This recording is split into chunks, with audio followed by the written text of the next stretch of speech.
CLARION Project aims to keep ports resilient, efficient and sustainable in the face of escalating environmental threats. One of the project demonstrators is led by ACCIONA and is being conducted at the Port of Rotterdam. The goal of the demonstrator is to assess the effectiveness of artificial oysters reefs for preventing seabed erosion around marine structures and enhancing biodiversity and water quality. So within the CLARION Project, we're developing a nature-based solutions where we're embedding oysters into scour protections.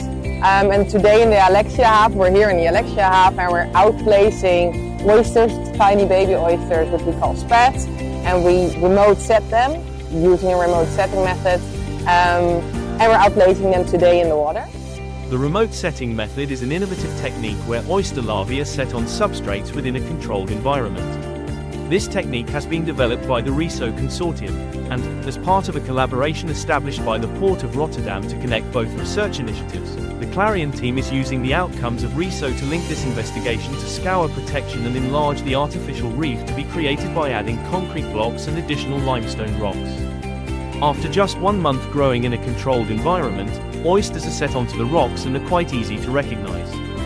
All prepared materials were transported to sheltered areas of the port to facilitate oyster growth in calm waters and to assess their development at different depths, approximately 10 meters in the Alexiahaven and around 2 meters near a slope in the Prinses Arianehaven. The idea is to transport the baby oysters to a new location where real scour protection is needed.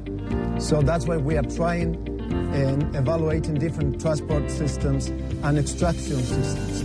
So the idea will be to compare how can we extract the oysters with traditional grabbers, transport that oysters to the new location, and compare that with metallic cages tailor-made for this project, and also small rock bags that can be even transported one by hand to handle the oysters carefully.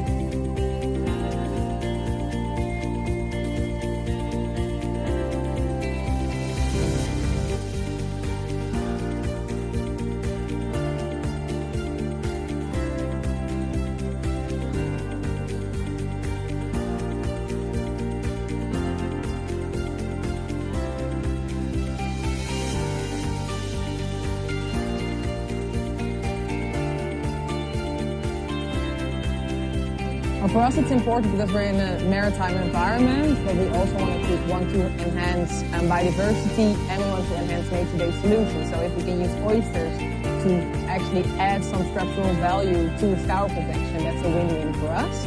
So at the moment we're trying to see if this works, to see if adding the oysters to the scour protection works, and we need some material for that. So now we have the concrete blocks, the limestone materials which we're outplacing today, and we'll monitor them for a year to see if the oysters will grow so we can make an artificial reef. After the outplacement, the team will monitor oysters' growth for a year using monitoring gabions, again counting on the support from the RISO project research team.